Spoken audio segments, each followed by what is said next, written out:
여러분 인생을 살다 보면 내가 원하지 않았는데 견디기 어려운 일들을 종종 만나게 됩니다. 지난 2년 동안 코로나로 인해서 많은 어려움들을 겪었는데 이 코로나로 인한 이 경험으로 인해서 이제는 경제적인 어려움을 당하기도 하고 저희들이 원하는 일이 아니었는데 제가 잘못해서 어려움을 당하기도 하지만 또 어떨 때는 나와 전혀 상관없는 외부적 요인에 의해서 고통을 당하는 경우가 종종 일어나기도 합니다. 원인이 뭐든 간에 우리가 겪게 되는 누구의 잘못이든 간에 상관없이 가끔 우리는 긴 고통의 터널을 지나가게 되는 그런 시기가 있습니다. 오늘 본문에 등장하는 다윗도 바로 그렇게 그의 인생에 몇 번 되지 않는 아주 심각한 고통의 터널을 지나가는 그런 시기에 있었습니다. 다윗은 지금 아둘람이라고 하는 적진의 바로 이 동굴 속, 그 동굴의 이름이 아둘람인데 그 동굴 속에서 혼자 우두커니 앉아서 도대체 내가 왜 여기에 와 있는가? 분명히 나는 이렇게까지 절망적인 상황이 될 줄 몰랐는데 어떻게 내가 여기까지 와 있는가라고 우두커니 앉아서 스스로 지난 시간들을 돌아보고 있었을 것 같습니다. 아무리 정신을 차리려고 해도 정신이 차려지지 않는 시기가 있습니다. 도대체 무슨 일이 일어났는가? 어쩌다가 내가 여기까지 왔는가? 집에서 멀리 떨어져서 왕궁 갔다가 어느 날 갑자기 적진에 들어와서 도망자의 신세가 돼서 이 이방 땅의 동굴 속에 앉아있는 자신의 모습이 받아들이기가 힘든 바로 그런 순간에 다윗의 모습이라고 생각이 됩니다. 어쩌면 그는 지난 시간들을 그곳에 앉아서 돌아봤을 것입니다. 도대체 내가 어쩌다가 이곳에까지 오게 되었을까? 가만히 생각해 보니까 모든 일은 골리앗과의 한판 대결에서부터 시작되었던 것 같습니다.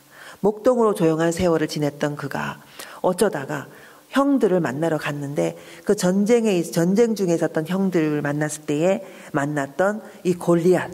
그런데 이 골리앗이 하나님의 이름을 더럽히는 모습을 보니까 견딜 수가 없어서 분연히 일어나서 이 골리앗을 무찔렀던 바로 그 일, 참으로 기뻤던 일, 감격적인 승리를 경험했던 그 일이 너무 기쁘고 너무 감사하고 놀라운 승리를 경험한 일이었기 때문에 그저 기쁘기만 했었던 것입니다. 그런데 이상하게 본문에 보면 그때 17장에서부터 시작되는 모든 이야기는 점점 더 가장 큰 승리를 경험했던 그때부터 모든 일은 점점 더 구렁텅이로 떨어지는 것 같은 어려운 일만 계속되는 그러한 시간들의 연속이었습니다. 괴로움의 시간들이 계속 이어졌습니다. 본인은 하나님을 하나님의 마음을 기쁘게 해드린 일이라고 시작됐던 그 일이 어느덧 사울 왕의 미움을 받게 되는 일이 되었고 사울 왕을 피해서 결국에는 왕궁에서부터 도망을 가고 다시 그 왕궁에서 라마라고 하는 도시로 도망을 가야 되는 상황이 됐고 그리고 본문을 앞에서 읽어보면 그 라마에서 다시 놉이라고 하는 땅으로 또 도망을 가야 되는 상황이 계속적으로 진행이 됐었습니다.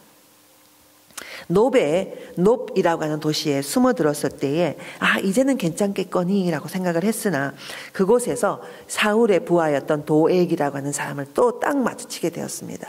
그러니 이제 자신을 죽이려고 생각하고 있는 사울 왕이 이제 언제 다시 올지 알 수 없는 상황이었기 때문에 더 이상 숨을 곳이 없어서 다윗이 숨은 곳이 바로 적의 땅 바로 이 블레셋의 가드라고 하는 곳으로 숨어 들어갔던 것입니다. 이 가드는 어디냐 하면 바로 이 다윗과 대결했던 골리앗의 고향이 바로 가드입니다. 여러분 큰 승리를 하고 난 다음에 숨어서 도망갔는데 그 원수 같은 하나님의 이름을 더럽혔던 바로 그 골리앗의 고향 땅이라고 하는 적진에 그리고 그 가장 강력한 적이 숨어 있었던 바로 그 고향 땅 가드같이 숨어 들어갔을 때에 다윗의 심정은 어땠을까? 라는 생각이 듭니다. 그런데 그곳에서 그것도 부족해서 이 다윗은 침을 흘리며 미친 사람 흉내를 내며 생명을 구걸해야 되는 상황까지 이르렀던 것입니다. 다른 곳도 아니고 가장 원수의 그 땅, 그곳에 숨어들어서 생명을 구걸하기 위해서 숨어들었음에도 불구하고 그것에서 그나마 생명을 구걸하기 위한 또 다른 굴욕적 행동, 바로 침을 흘리며 이곳에서 하는 생명을 유지해야 했던 다윗의 심정은 정말 어땠을까? 상상이 가지 않습니까?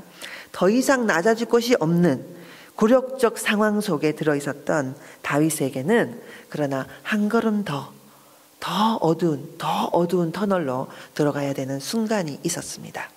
그것이 바로 가드 땅에 있는 아둘람 굴이었습니다. 이 아둘람 굴은 골리앗의 고향 땅 가드의 광야에 있는 바로 그 뜨거운 광야를 지나서 그곳에 숨어서 들어가야 하는 바로 어두운 석회 동굴로 구성되어 있는 동굴, 죽음의 땅. 사람이 죽을 때 이스라엘과 그 고대 근동 지역에서는 다른 곳으로 죽은 시신을 모시는 것이 아니라 바로 이 동굴 속으로 죽은 자들을 모시는 곳입니다.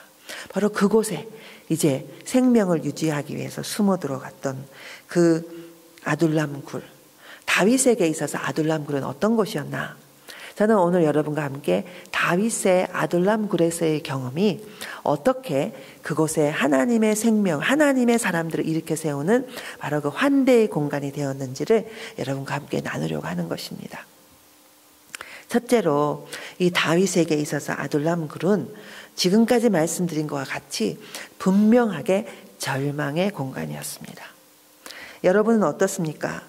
절망의 공간, 더 이상 내려갈 곳이 없는 절망의 가장 깊은 절망의 공간 아둘람 굴 속으로 나는 원하지 않았는데 내가 그곳에 들어가야만 하는 그런 인생의 순간이 있을 수가 있습니다.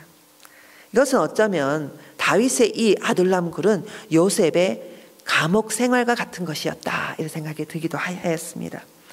여러분 감옥 생활의 시간을 보내고 있었던 요셉에게 한 가지 희망이 찾아온 적이 있었습니다.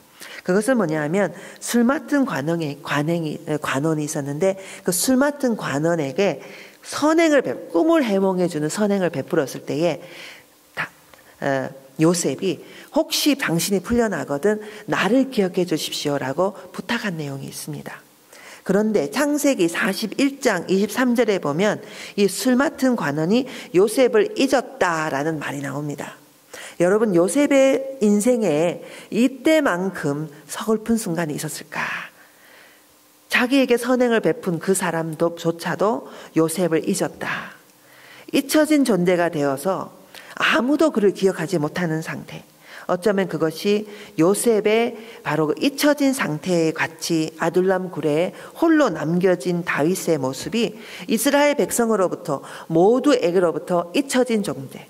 그래서 적진으로 들어왔으나 그것도 부족해서 미친 사람 흉내를 냈으나 그것도 부족해서 이제는 그 적군의 가장 지내기 힘든 이 동굴 속으로 들어간 그를 누가 기억할 수 있었겠습니까? 바로 그러한 상태에 모든 자들에게 잊혀지고 완벽한 절망의 순간이 있었던 바로 그 장소가 아둘람이었던 것입니다.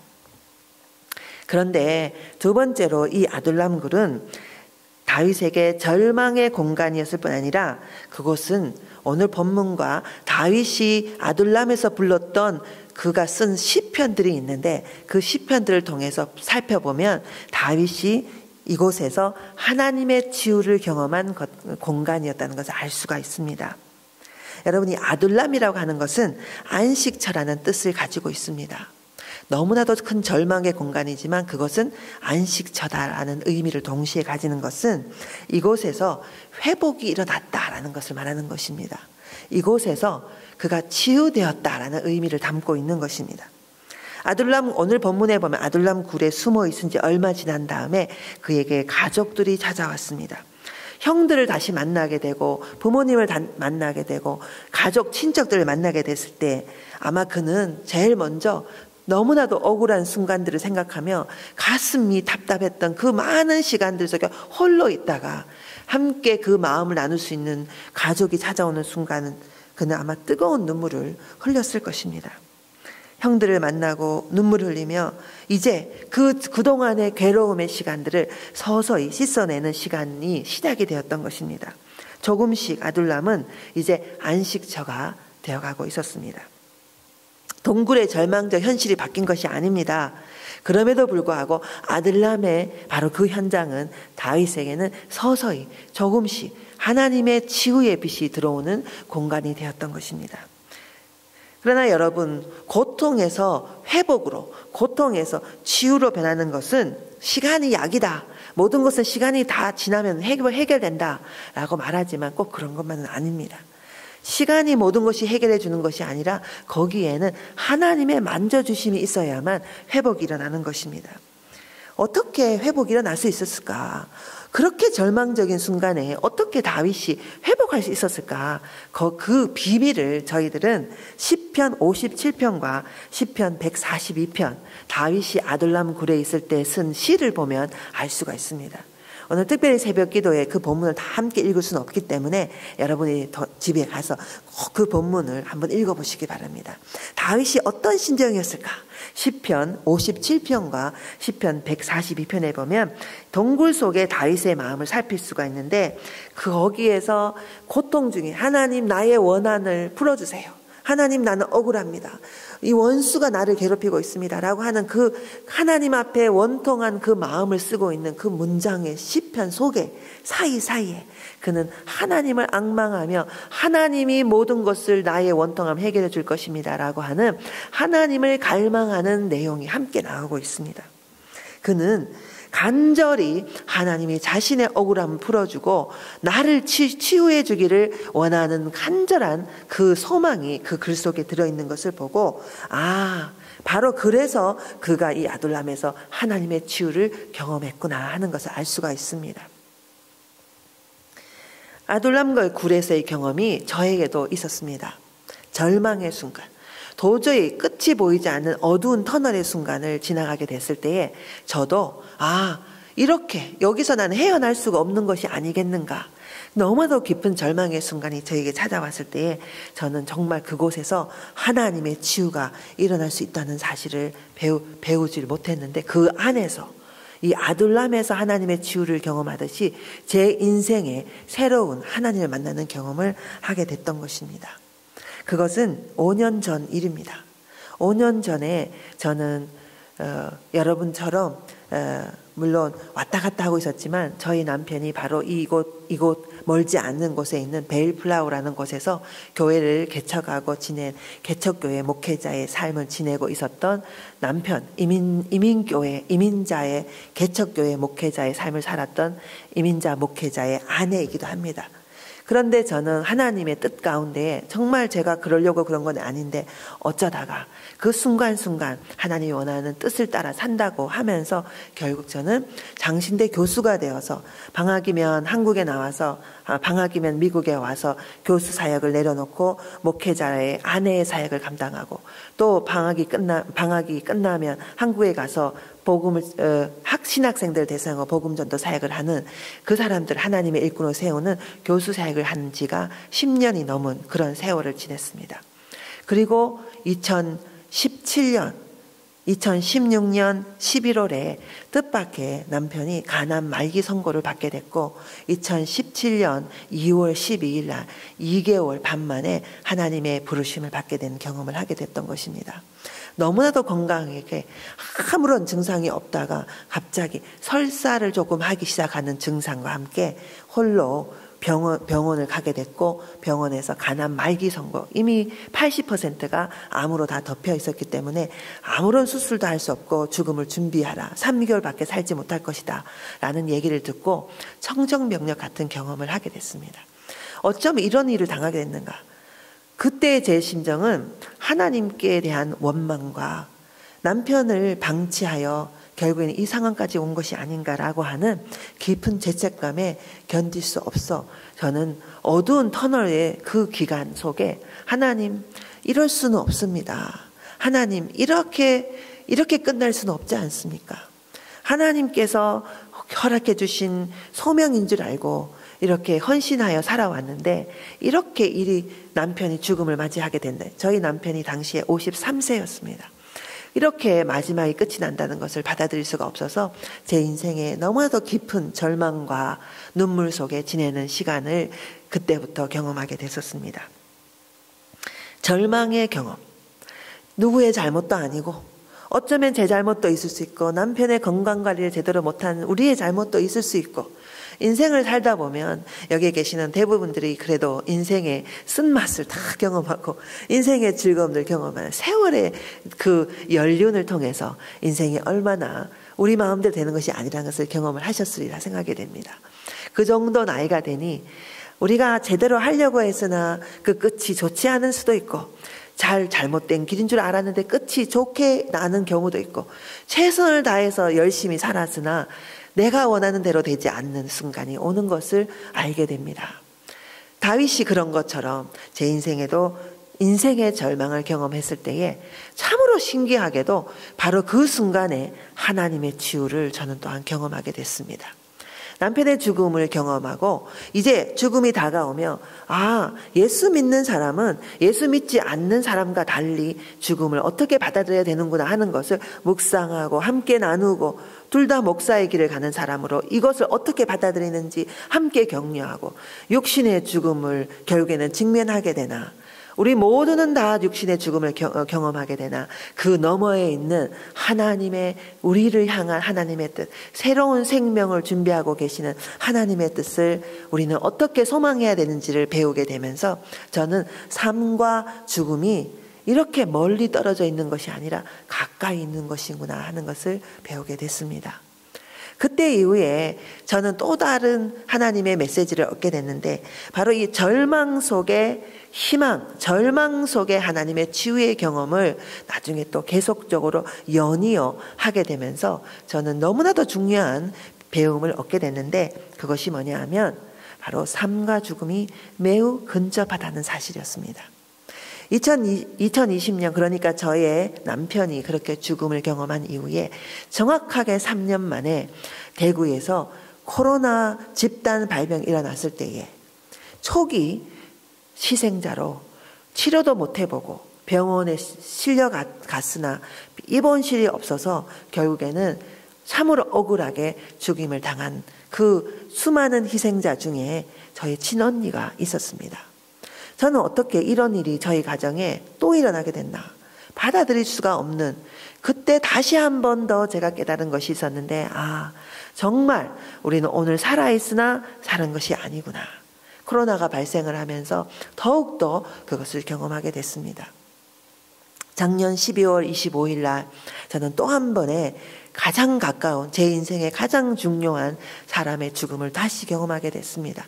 바로 5살 때 저희 아버지를 저는 하늘나라 보내고 42살에 과부되어 딸 7을 다 키워내시고 막내딸 저를 목사로 길러내고 장신대 교수로 만들어서 하나님 일을 하게 했던 저의 어머니가 결국에는 12월 25일 예수님의 탄생하는 날 아침 7시에 저희 집에서 조용히 94세의 나이로 하늘나라 가게 됐을 때에 저는 제 인생의 남편의 죽음보다 더 큰 충격을 받았습니다.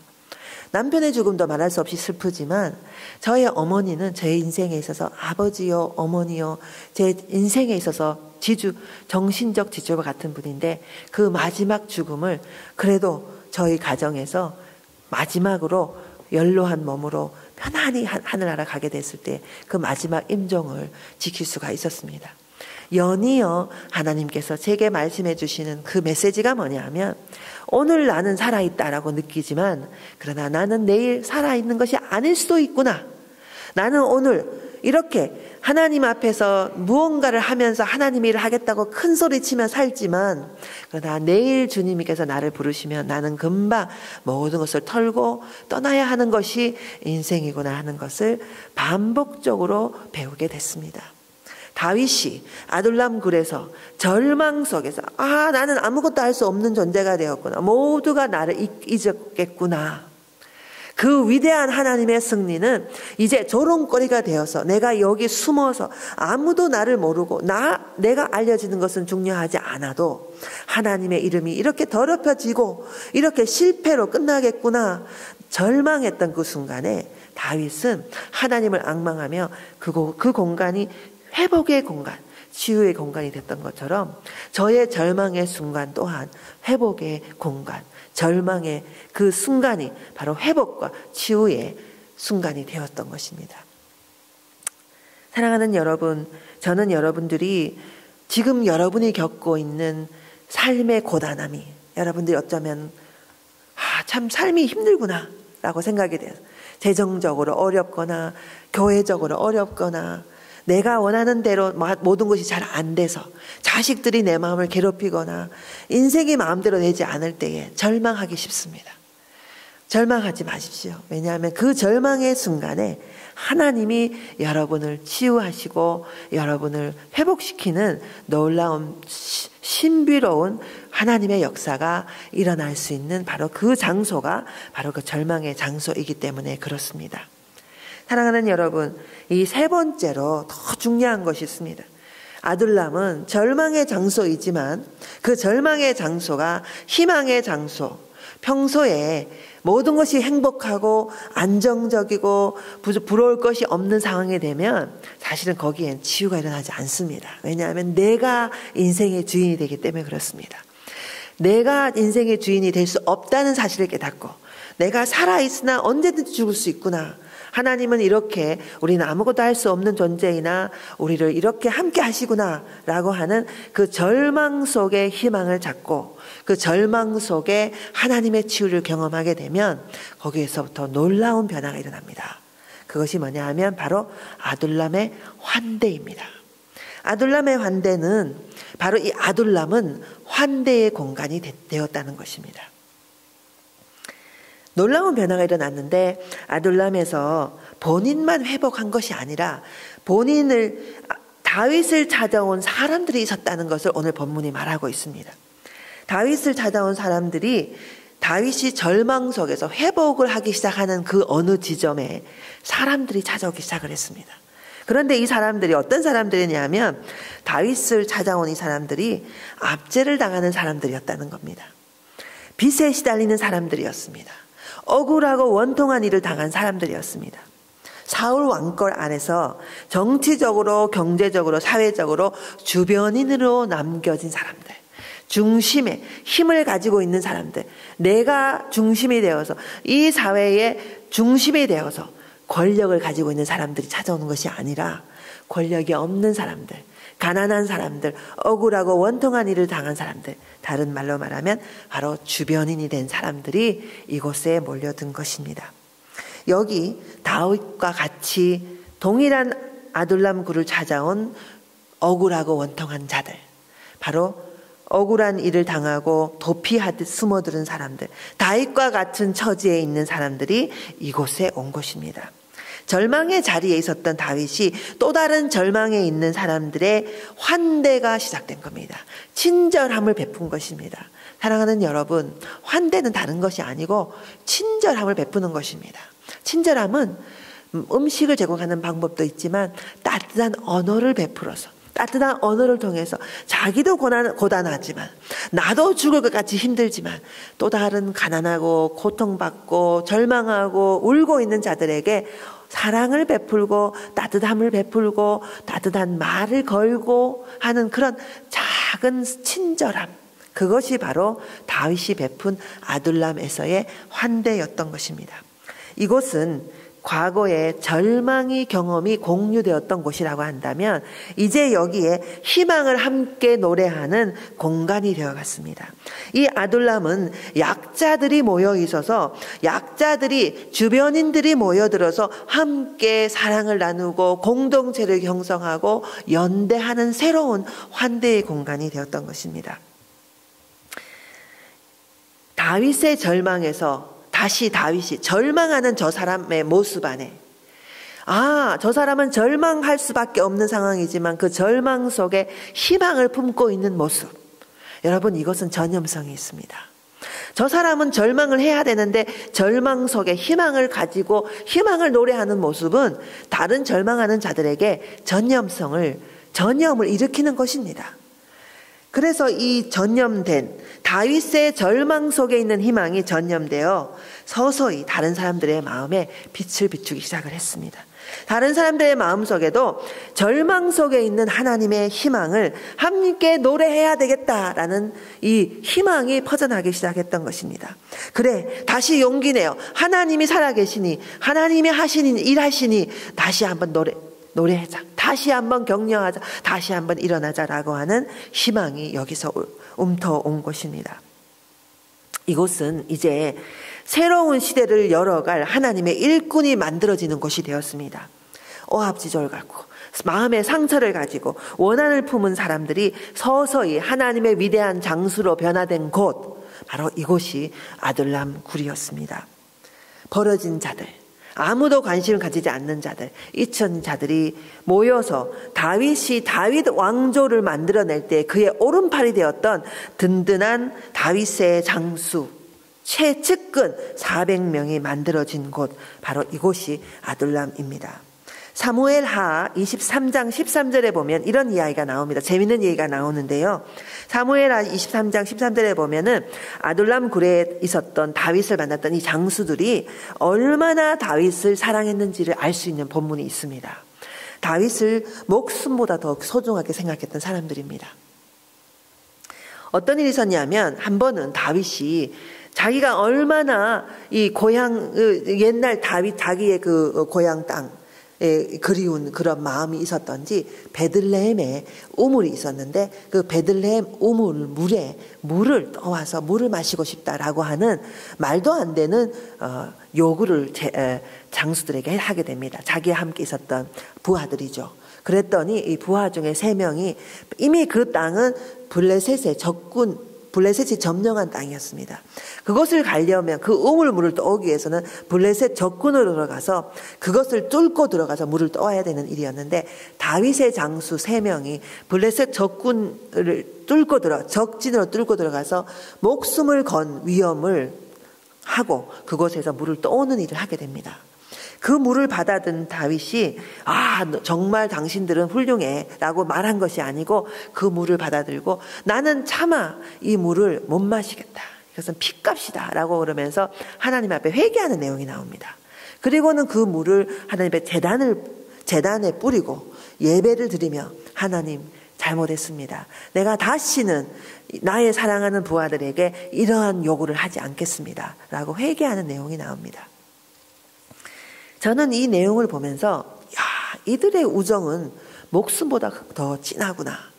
여러분, 진짜 우정은 언제 만들어지냐면요, 역경을 함께 이겨내야 만들어집니다. 좋을 때, 어려움을 함께 경험해 보지 못하면 그것은 진짜 우정이 아닙니다. 함께 고통을 당해보면, 함께 그 고통을 통과해보면 그제서야 진정한 우정이 만들어지는 것입니다. 내가 고단할 때, 내가 편안할 때가 아니라 내가 고단할 때 나를 기억해주고 환대를 베풀어준 친구, 그 동지, 그가 진짜 동지인 것입니다. 그래서 아둘람에서의 고단한 시간이 없었다면 이들의 적진 속으로 뛰어들어가는 우물물을 떠오는 죽음을 각오하는 피보다 진한 우정은 없었을 것입니다. 그 우정이 있었기 때문에 결국에는 다윗과 이 장수들이 함께 새로운 다윗 왕국을 이룰 수가 있었습니다. 저에게도 이러한 경험이 바로 제 인생에 있어서 가장 어려운 그 순간에 경험했던 그 하나님이 주시는 소망, 우리에게는 하나님이 계시기 때문에 절망할 수 없다는 것을 배우게 된 그것이 전념성이 있는 것을 알게 됐습니다. 저희 친언니가 너무나 어이없이 죽음을 맞이했습니다. 그때 제가 코로나가 얼마나 무서운 것을 알게 됐습니다. 이곳에서도 많은 사람이 억울하게 죽음을 당했지만 저희 한국에서도 그런 일을 경험을 하게 됐었습니다. 저희 고향이 대구인데 저희 언니가 그날도 아무런 생각 없이 마스크를 끼지 않고 자기 집에서 이 전차를 타고 일터를 갔다가, 나이가 그렇게 많지도 않아요. 70대 중반이었습니다. 그래서 아픈 데도 한 군데도 없었어요. 오직 당뇨병을 앓고 있었습니다. 심하지도 않았어요. 그런데 그날도 일터에 갔다가 여전히 일하고 있었고 갔다가 돌아오는데, 당시에 대구는 청정지역이라고 얘기를 했기 때문에 아무도 마스크를 끼고 있지 않았었습니다. 그날도 그렇게 갔다가 집에 돌아왔는데 이제 감기 증상이 보이고 시름시름 아픈데, 형부가 보니 크게 심각해 보이지 않고 언니도 괜찮겠거니 그래서 약을 먹으며 누워서 하루 이틀 지냈는데 점점 더 깔아지는 거예요. 이상하게 기침도 심하게 하지 않아요. 기본적으로 이 폐렴이 증상이 왔는데도 불구하고 뭐 대단하게 기침하는 것도 아닌데 그냥 몸 전체가 다운이 되어 있는 거죠. 그래서 몸이 아파서 이상하다. 그때 마침 저는 또 해외에서 이 오염 지역을 통과해 아프리카에 갔다가 동남아를 통과해서 한국에 돌아온 뒤에 90세가 넘은 저의 노모에게 평생 이렇게 전 세계를 돌아다니며 복음을 증거하고 선교사의 사역을 하고 선교사님들을 돌보는 일을 하고 교수 사역을 하다 보니 제가 심히 지치면서도 미국 그때만 하더라도 미국에 갔다가 와서 다시 아프리카를 가서 다시 한국에 돌아오는 그 시점이었기 때문에 극도로 피곤한 상황이었으나 저희 어머니가 이제 치매가 심해져서 언제 돌아가실지 알 수 없어서 마지막 저희 어머니에게 제가 효도하고자 대구를 내려갔던 상황이었습니다. 마침 대구에 내려가서 그 다음날 아침에 TV를 켰는데 대구에 집단 발병이 일어난 겁니다. 깜짝 놀라서 이게 무슨 일인가. 그래서 저는 그때에 다시 오염 지역을 통과했기 때문에 다른 곳으로 갈 수가 없는 상황이 돼서 그야말로 저희 어머니와 저 단둘이에서 그 집에서 자가격리 아닌 자가격리를 하게 됐습니다. 설상가상으로 제가 감기 증상이 오기 시작을 한 겁니다. 참 제 마음이 말할 수 없이 괴로웠는데 결국에는 효도하려고 내려간 대구 행이 어머니를 사지로 몰고 가는구나 라는 생각이 들어서 제가 할 수 있는 최선을 다해서 실내 내내 마스크 끼고 식사도 따로 하고 뭐 전혀 저 어머니가 이제 의사소통이 잘 안 되는 상황이었기 때문에 집에서 끝까지 저희 어머니 집에서 그때는 모시고 있었습니다. 그래서 어떻게 하든지 소독을 하며 문고리를 닦아가면서 들어가서 숨어 있다가 약을 먹어가면 아무리 전화를 해도 병원에 갈 수가 없는 거예요. 그래서 제가 의료 체계가 무너진 것을 그때 알 수가 있었습니다.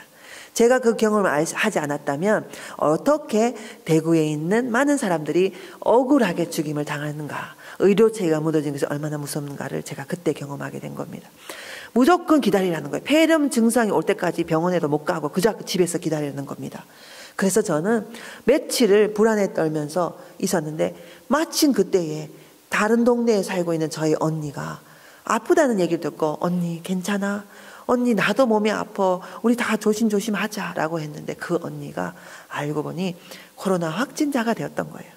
너무나 억울하고 기가 막혀서 어떻게 그런 일이 일어나는가, 우리 집에 그런 일이 나는가 믿을 수가 없다라고 생각을 하는데 드디어 순식간에, 그런데 어느 날 도저히 이렇게는 안 되겠다. 무조건 앰뷸런스를 불러라. 그래서 앰뷸런스를 불러서 이 앰뷸런스 구급대원이 그 환자를 보니까 여러분이 TV에서만 보는 그 둥그렇게 만드는 그 플라스틱 통 있잖아요. 거기에 사람을 집어넣어서 환자를 끌어내갖고 움직이도 축 늘어진 환자를 끌어내서 어떻게 하든지 병원을 가려고 그 구급차에 실어서 가려고 하는데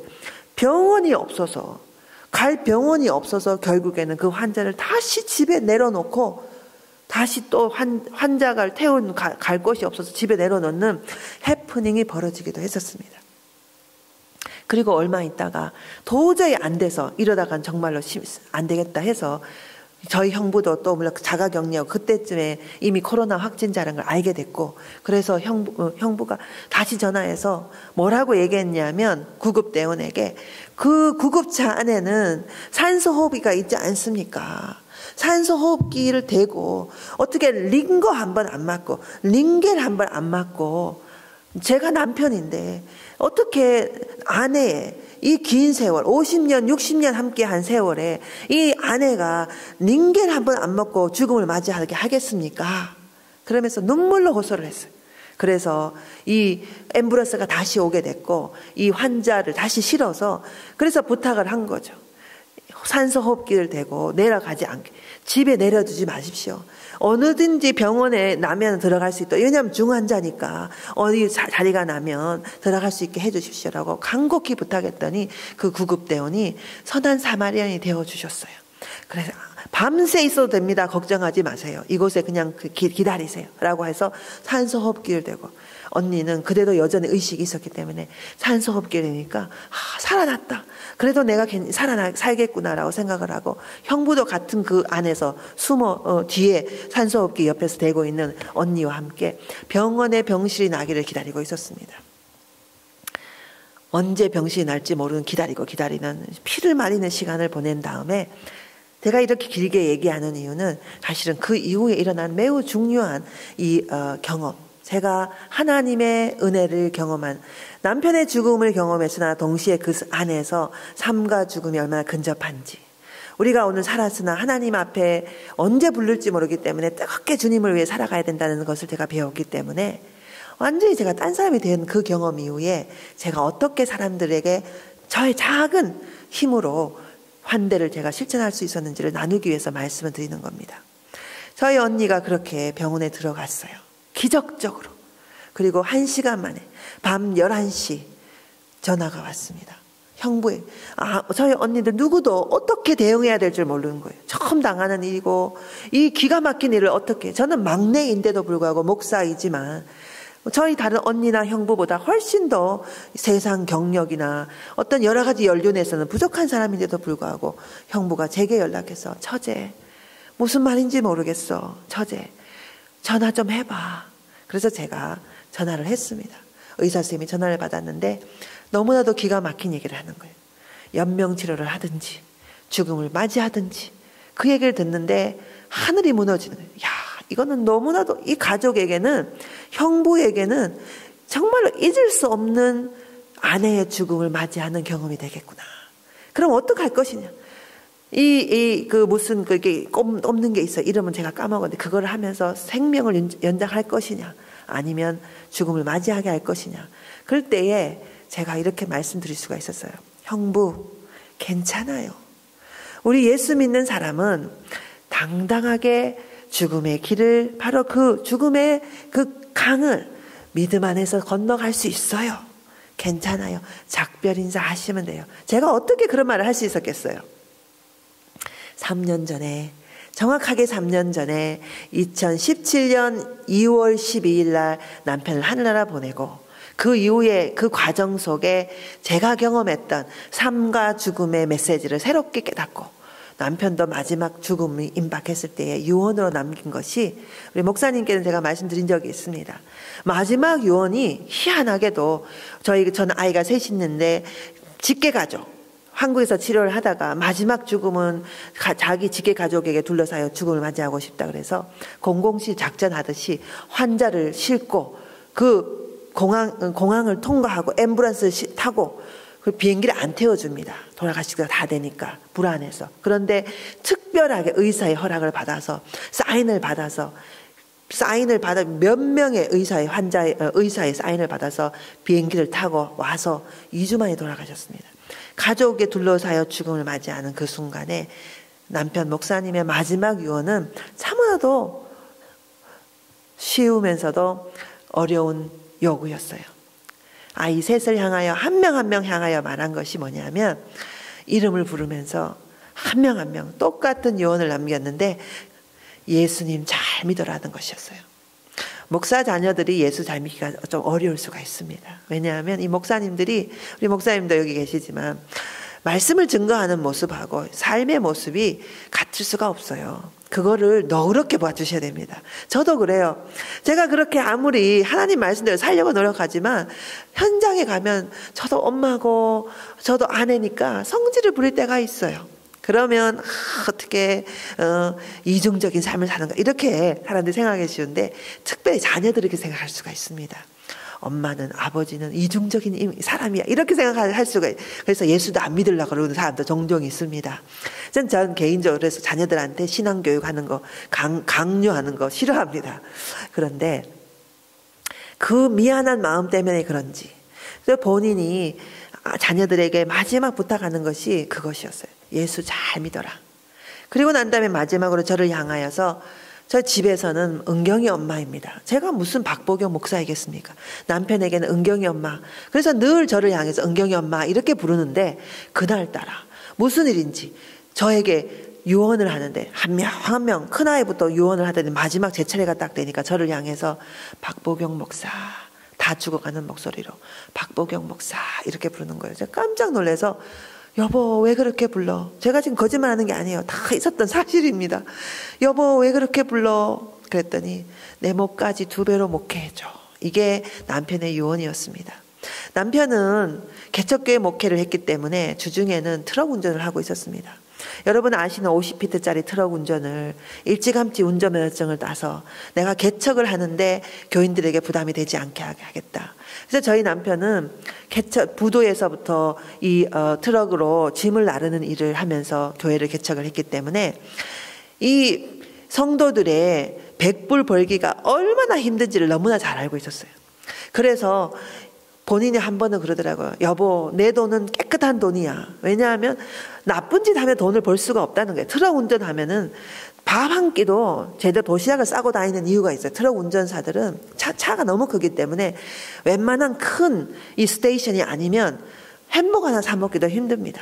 그렇기 때문에 도시락을 다 싸주는데 마누라도 없이 혼자서 밥을 해먹으며 도시락 싸면서 다녔던 그 100불을 벌기 위해서 운전을 하면서 그 중노동을 해야 됐던 그 돈이기 때문에 이 돈은 깨끗한 돈이야 라고 얘기를 하면서 그렇게 저에게 간증을 한 적이 있습니다. 이렇게 어렵게 주의 사역을 감당했는데 너무 젊은 나이에 본격적으로 마음껏 불태워 주의 사역을 못했던 아쉬움 때문이었던지 작은 이 이민사회에 여러분들은 그래도 제가 볼 때는 교회가 너무 아름답고 건물이 너무 좋고 제가 잘 몰라서 이렇게 들어와서 한참 일찍 제가 왔습니다. 그런데 보니까 아니 굉장히 크네요. 여러분 이렇게 아름다운 교회 여기 계시는 분들 다 그래도 훌륭해 보이십니다. 옷도 잘 입으시고 그래도 이 이민사회에게 고단한 내면적 고단은 있을지 모르지만 힘들어도 저희 교인만큼 힘들지는 않을 거예요. 저희 교회 교인들은요. 정말 이 이민사회의 가장 주변인 중에 주변인들입니다. 자, 그런 사람들을 목회하는 그 목회의 마음에 마음껏 펼쳐보지 못했던 미안함 때문이었던지 그 책임을 제게 남겨주고 떠났습니다. 그래서 저는 그걸 경험했기 때문에 제게 찾아온 비슷한 아픔의 경험을 하고 있는 사람들을 그냥 외면할 수가 없었습니다. 그래서 제가 형부 제게 찾아온 다른 누구도 아닌 가장 어린 어떻게 보면 그래도 목사라고 내가 어떻게 해야 돼 80이 넘은 이 장로님께서 내가 어떻게 해야 돼 처제 얘기해줘 라고 말할 때에 저는 삶과 죽음이 이렇게 근접하니 죽음을 맞이한 자에게 작별 인사를 하고 불필요하게 연연해 하지 말고 죽음을 거룩하게 맞이하고 저 새로운 삶을 시작하는 천국 소망을 가지고 떠나는 언니에게 아름다운 작별을 하고 고마웠다고 인사하고 보내고 그리고 남은 생에 형부 정말 뜨겁게 하나님 사랑하며 살아가십시오 라고 말할 수가 있었습니다. 제가 할 수 있는 아픔의 경험을 가지고 있는 제가 할 수 있는 아둘람 굴에서의 환대였던 거예요. 제가 이 본문을 말씀을 여러분에게 나누는 것은 바로 이 아둘람 굴에서의 환대가 저의 사명이 되었기 때문에 제가 여러분과 나누는 것입니다. 그때부터 시작된 제 마음에 내가 해야 되는 일이 고통받는 자, 절망하는 자, 울고 있는 자, 그 내용이 무엇이든 간에 자기의 잘못 때문인지 타인의 잘못 때문인지 전 세계의 문제 때문인지 어쨌든 경험하게 된 절망의 순간을 맞이하는 사람들에게 환대해야 되겠구나. 친절을 베풀어야 되겠구나라고 생각을 하게 됐습니다. 이렇게 시작된 개인의 환대, 저 개인에게 찾아온 사람에게 베풀기 시작한 환대의 사역은 하나님께서 축복해 주셔서 공동체의 환대로 이어지게 됐습니다. 그것이 바로 제가 국제얌스라고 하는 단체를 하게 됐는데 제가 한 건 아니고 제가 그 단체의 부회장이 되면서 그것도 오늘은 기회가 너무 설교가 지금 길어지고 있습니다. 새벽기에 기도하러 오셨는데 정말 너무 길게 해서 죄송한데 그래도 좀 참아주시고 간증이니까 여러분 마음속에 그 여운이 있으면 여러분 시간을 나중에 가지고 기도를 하시면 좋을 것 같습니다. 그런데 개인의 환대가 공동체적 환대로 확장되는 경험을 제가 하게 된 것입니다.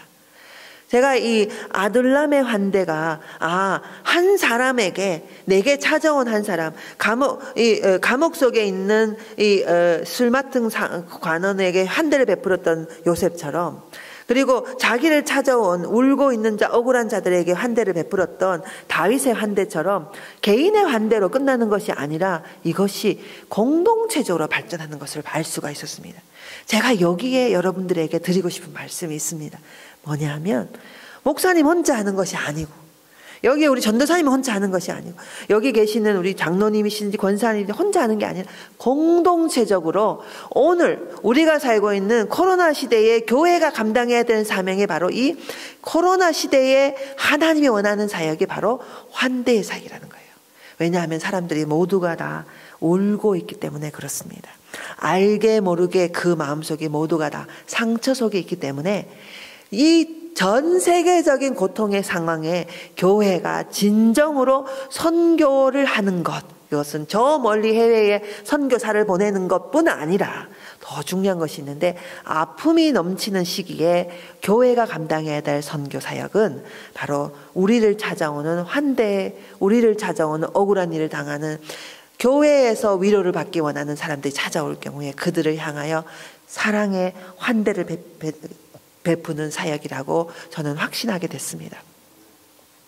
그 일을 경험한 이후에 한국 얌스 펠로십이라는 것을 시작하게 됐습니다.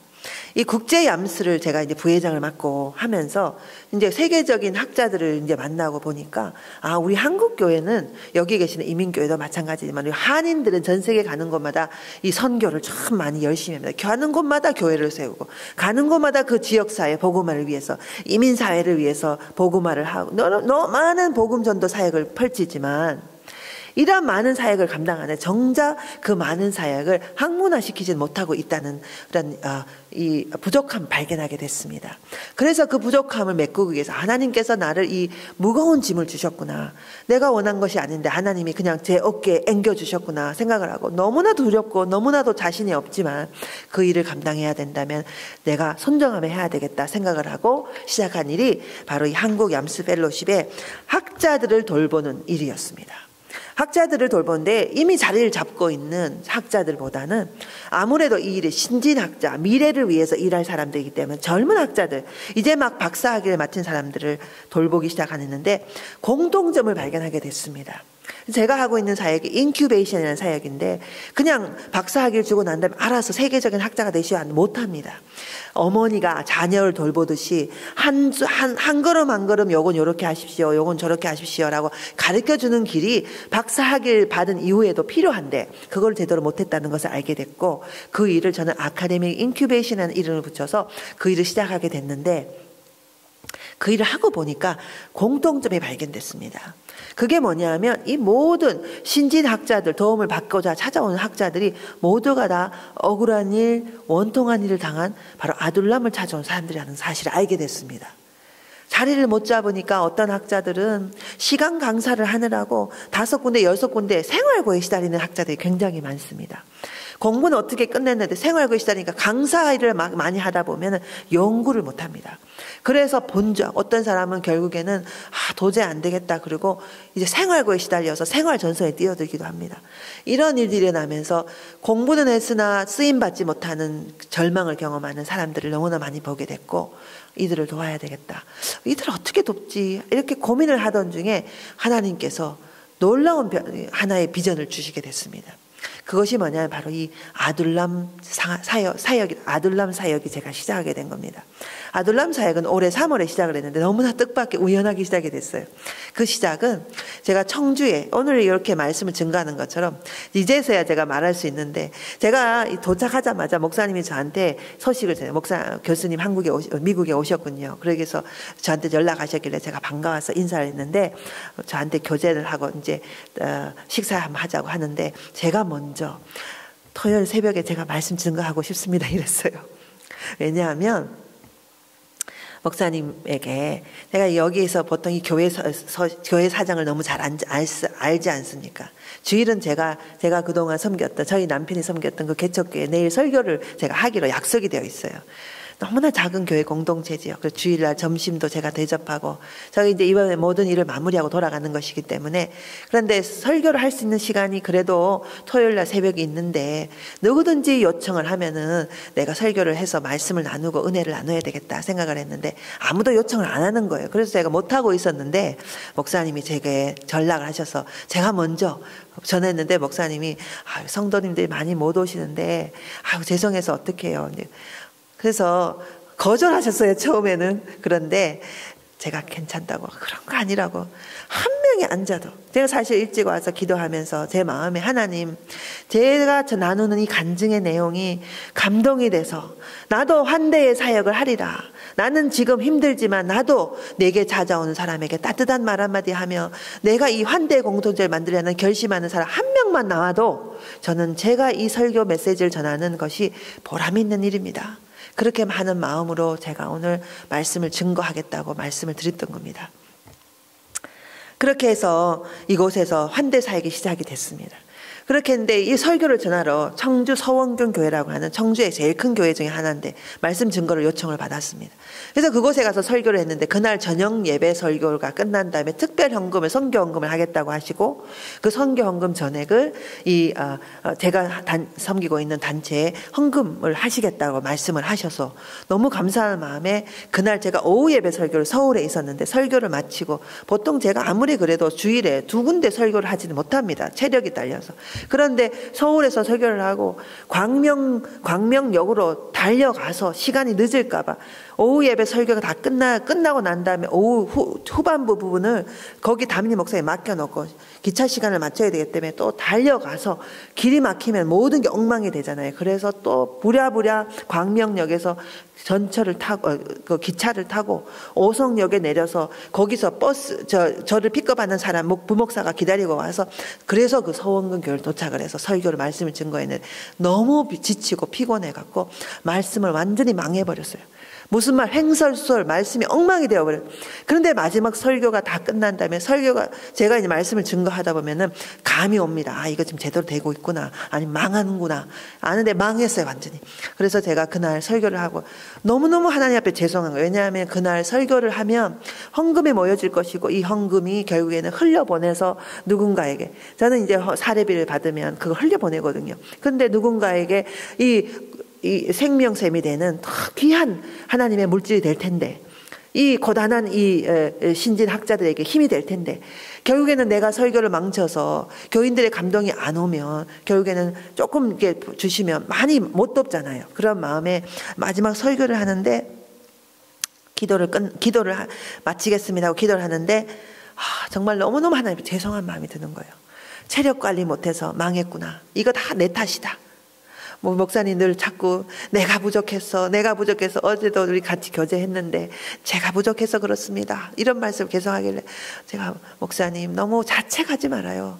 모든 부족한 것은 내 탓이다 그러지 말아요. 하나님이 물론 우리 목사님 참 훌륭하신 분이거든요. 제가 너무 좋아하고 참 사랑하는데 그런 말씀 제가 참 겸손하시구나 생각했는데 그런 마음이 저도 들었었어요. 눈물이 나서 그만 마지막 기도하는데 그러는 거예요. 눈물이 나서 목이 메어갖고 제가 기도를 못했는데 그 설교가 다 끝난 다음에 말을 못 잇고 설교가 끝나고 이제 기도를 하는데 마무리 기도하는데 말을 못 잇고 울먹거리고 말을 못 잇고 진짜 그야말로 한 1분이 침묵이 흘러버렸어요. 이게 설교자가 감정이 너무 북받치면 안 되거든요. 그래서 이렇게 하는데 그걸 보신 담임 목사님 마음이 아프신데 설교가 끝난 다음에 올라오셔서 얘기를 하셨는데 그날 모인 헌금이 600만 원이 됐습니다. 그래서 제가 그 600만 원, 여러분 액수를 얘기해서 정말 죄송합니다. 왜냐하면 그것이 아둘람 그란트의 시작이 됐기 때문에 그렇습니다. 그리고 3개월이 지났는데 지금 4개월 정도 지났는데 하나님이 놀라운 기적을 주셨어요. 그래서 저는 10명의 사람들을 섬기는 일을 할 수가 있었습니다. 얼마나 감사한지 몰라요. 제가 설교를 하면서 이런 제 간증은 하지만 헌금하라고 말하지 않습니다. 그런데 그 얘기를 들은 분들이 작정을 하는 거예요. 너무 제가 감사한데 그중에 마지막으로 오늘 제가 최근에 경험한 정말 눈물 나는 헌금 하나를 여러분에게 말씀 좀 나누려고 합니다.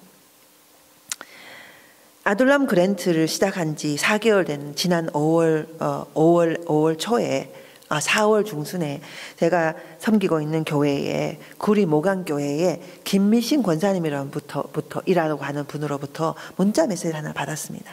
그날도 제가 이 설교를 했는데 그날도 이 주제를 가지고 설교를 했었습니다. 왜냐하면 이것이 저에게는 저의 사명이기도 하고 해서 아둘람 그레서의 저의 사명을 내가 어떻게 감당하겠다. 여러분들도 여러분의 아둘람을 찾으십시오. 라고 이렇게 설교를 했는데 이분이 설교가 끝난 다음에 문자를 제게 영상으로 예배에 참여하고 있었는데 너무나도 가슴이 뛰고 너무나도 감격이 돼서 목사님, 제가 목사님께 이렇게 문자를 드립니다. 라고 얘기하는데 사연이 기가 막힌 사연을 보낸 거예요. 그것이 뭐냐 하면 작년 10월 12일 날, 제 정확하게 날짜는 틀릴 수도 있는데 작년 10월에 31살 난 너무나도 건강하고 너무나도 사랑스러운 장남 아들이 어제 저녁에 나갔다가 들어왔는데 엄마 잘 갔다 왔어 하고 들어와서 샤워를 하고 집에 들어와 앉아서 책상에 앉아 있는 것까지 봤는데 그 다음날 아침에 가서 부부가 일하러 나가는 길에 야 일어나라 라고 보니까 책상에 앉아 있는 것을 보고 야 왜 안 일어나 그러고는 툭 쳤는데 밤새 심장마비로 죽어 있었던 거예요. 혹시 나쁜 생각으로 이런 일이 있었나 살펴보고 온갖 부검도 하고 다 확인해 봤더니 이유 없는 심장마비였습니다. 도대체 무슨 청천벽력 같은 일이 일어난 거예요. 어떻게 이런 일이 믿어질 수. 그리고 12월에 그러니까 불과 2개월이 지난 다음에 이 권사님의 아버님께서 또 코로나로 돌아가시게 됩니다.